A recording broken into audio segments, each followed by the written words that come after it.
guys, welcome. Today I'm going to show you how to use a PDF in Cricut Design Space so that we can cut out applique with our Cricut. First, I'm going to show you how to change a PDF into an SVG file using Inkspace. Now, Inkspace is a freeware program. You should be able to download it. It works on Macs and Windows.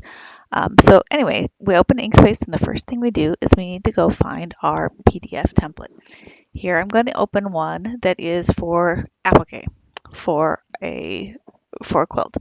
So first of all, you'll notice that this particular file has 2 pages. So what we're going to want to do, scroll through the pages, and you're going to import them 1 page at a time. So we're going to do first page first, and I'm checking all of the settings. We're going to leave all of these settings as defaults. Click OK. And now you'll see that Inkscape has opened the PDF as a file that we can edit. So next thing you're going to notice is that there are items on this PDF file that are not ones that we're going to want to cut with our Cricut, including, let me get zoomed in here for a second. There's some title boxes. There's a kind of a thumbnail template at the top that you can see that kind of came in a gray color. Those are just helpful aids for placement of all the pieces. Those are not things that we're actually going to cut with the Cricut itself. So we're going to start deleting the pieces that we don't need. So I'm going to start with the titles, and then I'm going to get rid of this whole thumbnail up here because I don't want to cut that guy out with my Cricut. Now the next thing you'll see is that all of the shapes in our PDF have nice little text labels on them. Now this is handy, and you will probably want a printout reference of this when you go to construct your quilt block, but for the Cricut's purposes, we don't actually want all of these labels. You might want to add labels later on back in Cricut Design Space, but I'll warn you that trying to import the letters from a PDF never works out very well. So I just get rid of them. So let me take a minute here and zoom in so that I can see all the labels, and I'm just clicking on it with my mouse, just a normal click, and then clicking the delete key. And that's a pretty simple way to get rid of those. Just a few more here on the bottom row, and then we're nearly done with this first page of the template. So I like to use Cricut and Electric Quilt 8 in order to make applique patterns and applique quilt blocks.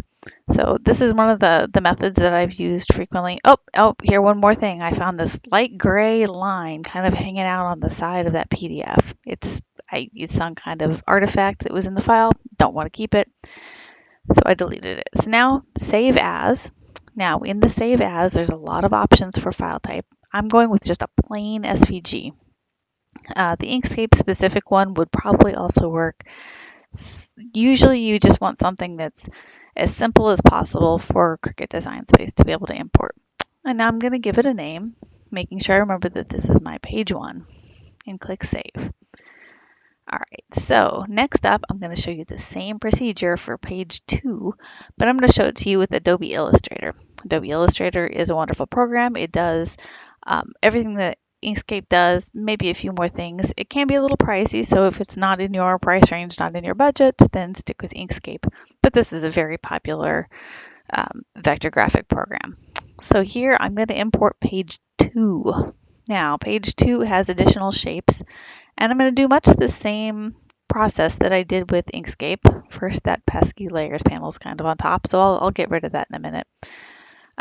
But I'm going to zoom so I can see what I'm looking at. And page 2 has a whole bunch of layers, and yep, that pesky layers tab. There we go. Now it's gone. So we've got more of the letter labels on my shapes that I'm gonna delete. And I'm just kind of zooming in and looking for the pieces that I don't want to show up. Looks like page 2 is full of leaves and different shapes leaves and maybe some flower centers. So the other piece that I don't want to bring in is the large block. So this page came from Electric Quilt 8, and when you ask Electric Quilt 8 to print you a template, it'll also print the template for the background block. I don't want the background block in this case, so I deleted that. Now here we're going to do the same thing. We're going to save as to my computer. Make sure we pick the type SVG, which stands for Scaled Vector Graphic. That's a generic type that Design Space and many other programs can support.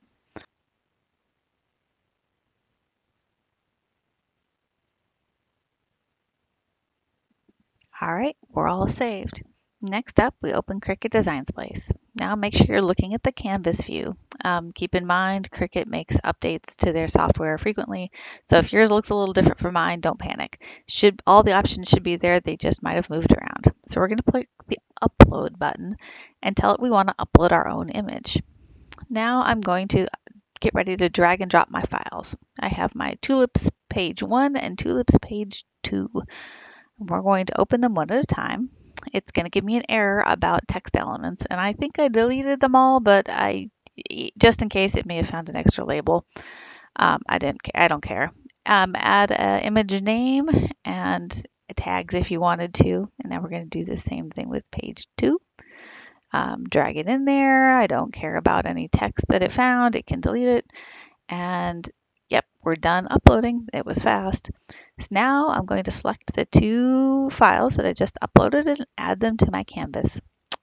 At this point, you're actually ready to manipulate these, change the colors, batch them into your different mats, and get ready to cut. So I'm going to set up another tutorial on how to cut with your Maker or your Explorer for raw edge applique. But for now, have fun arranging. You're going to see I'm going to start batching some of these by color. Going to make these tulips one color, start selecting some of the leaves to be another one. My biggest hint at this point is to be very, very cautious about resizing any elements in Design Space. Make sure that any size changes you make apply to either everything on the page or that you know which ones you're resizing. So just be cautious about that as you're grouping items by color. Anyway, I hope you liked this video. If these are helpful, please like and subscribe, and I will keep making additional videos.